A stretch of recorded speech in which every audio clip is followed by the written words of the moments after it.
Hi guys!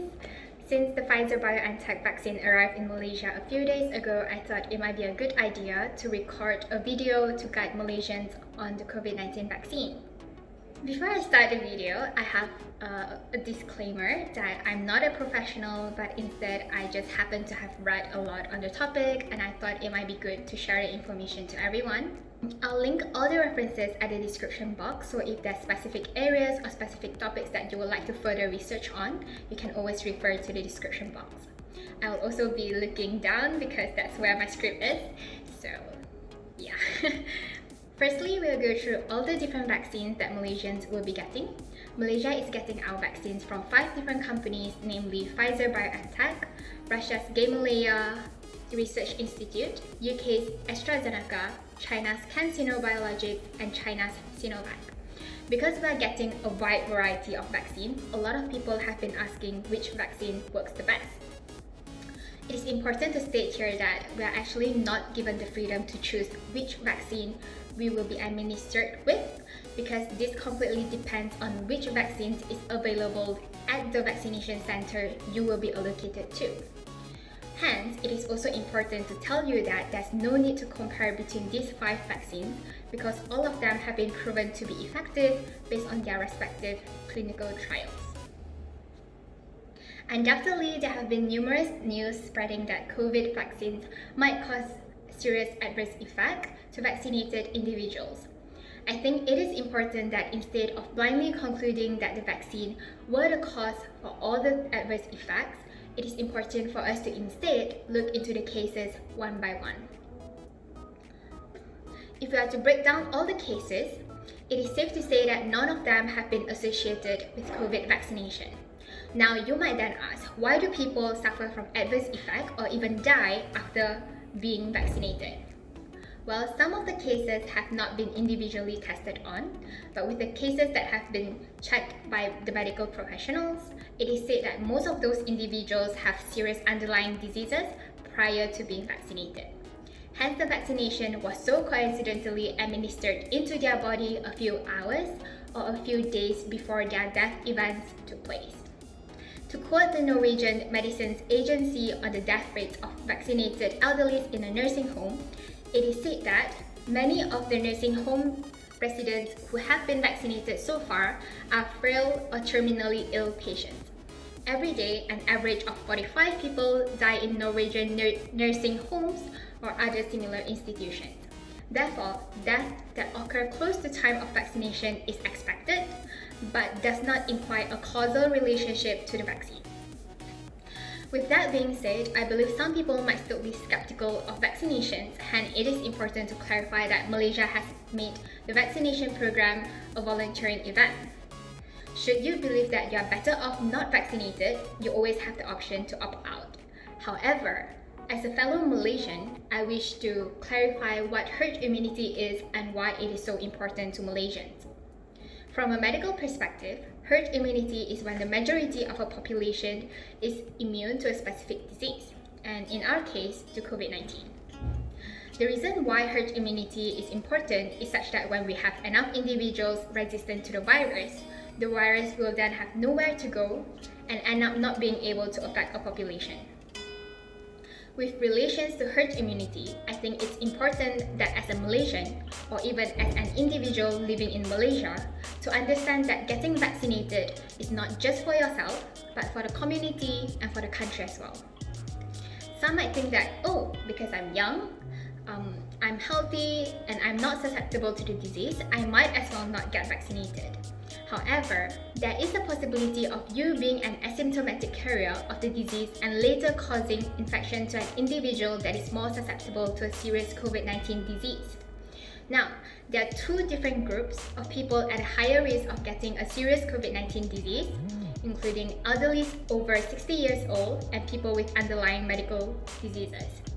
For example, you might opt to not be vaccinated and end up being a carrier back home. Since you are asymptomatic, you wouldn't have known that you are infecting your family. Now, say that you have a grandmother living together with you. Upon being infected from you, she might suffer from serious illness and most importantly, death. Herd immunity is only said to be achieved if 70% of a population is vaccinated. Since there are 33 million individuals in Malaysia, at least 23 million individuals have to be vaccinated. So let's all play our part and contribute to that huge number. Moving on, we'll explore more on who can get the vaccination in Malaysia. The Science and Technology Minister Khairy Jamaluddin has mentioned that the COVID-19 vaccine will be given out for free for citizens and non-citizens aging from 18 and above residing in Malaysia. That means if you are foreign workers, foreign students, or foreign spouses and children of a Malaysian, you will be administered the COVID-19 vaccine for free. It is also important to add on that undocumented migrants will not be arrested during the vaccination program. Hence, if you know of any foreign individuals, whether it be documented or undocumented, it is important to tell them that they are able to get the vaccine shot for free. However, there are a few groups that should not be vaccinated, including pregnant individuals and those who are undergoing therapy or treatment for their disease. If you are within any of those groups or you are having questions on whether or not you should be vaccinated, do speak to your doctor so that you can get their professional advice. So the vaccination program in Malaysia is split into 3 different phases. The first phase will be from February to April 2021, and this will be for healthcare frontliners and also essential workers. Phase 2 will be from April to August 2021 for senior citizens above the age of 60 and high-risk groups such as people who are suffering from underlying medical conditions. Lastly, Phase 3 will last from May 2021 to February 2022, where Malaysians and non-Malaysians aging 18 years and above will be given the vaccination. The registration for the vaccinations can be done through a few different methods. So the first one is through the MySejahtera application. The second one is through a hotline, and the third one is through www.vaccinecovid.gov.my. And lastly, you can also register through public or private health facilities.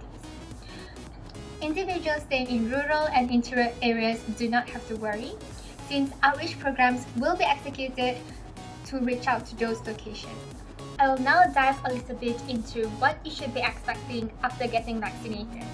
As all other vaccines, COVID-19 vaccine will also cause an individual's immune system to be activated.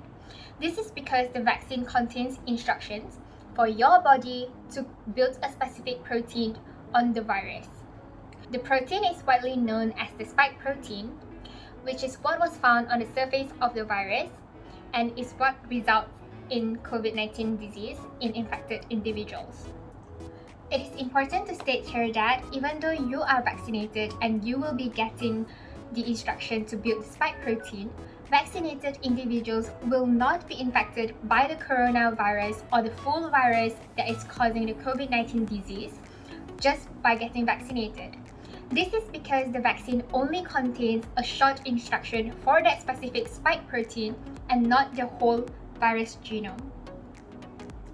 Some symptoms such as fever, headache, tiredness, muscle ache, and most prevalently the redness and irritation at where the vaccination was administered can be expected. Other symptoms that are mild can also be expected, differing from people to people. These symptoms should not be worried about because it is very normal for our immune system to build protection against the foreign particle, in this case to the vaccine, so that your body will now be well adjusted should you face the real coronavirus. As per instructed, vaccination individuals should stay in the vaccination center for 15 minutes for a short observation. This is important because individuals might suffer from allergic reactions, and the observation time period allows medical professions to provide emergency help if required. Do keep in mind that allergic reactions are very unlikely to occur, so this is just a precaution step. All the COVID-19 vaccines, except for CanSino Bio, require double shots. Hence, depending on the vaccine that you are getting, you should keep in mind that you need to go back to the same vaccination center to get your second shot after the designation time. Upon vaccination, it is important that you continue to adhere to the standard of procedures, including wearing a mask, avoiding going to places that are crowded, and also to wash your hands frequently. This is important because the vaccination takes some time to build its effectiveness in your body. Hence, you will still be susceptible to the virus within that time period. More importantly, the Pfizer-BioNTech vaccine works by preventing the disease and not by preventing the spread of the disease. Hence, vaccinated individuals can still be a virus carrier, and you can still spread this virus to another individuals who might be unvaccinated. Before I end this video, I wish to quickly address two commonly asked questions.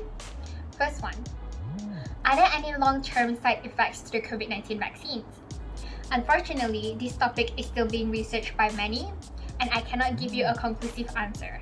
However, instead of being too fixated on the long-term side effect, what we can do is to have faith on the science and medical industry that they are able to come up with solutions for any potential issues in the future, just like how they managed to get COVID-19 vaccines within a few months after the outbreak was initially announced.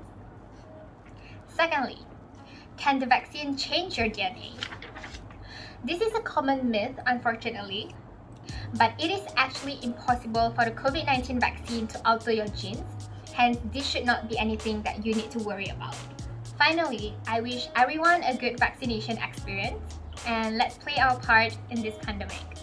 I'll see you guys soon, and stay tuned for the next video. Bye bye!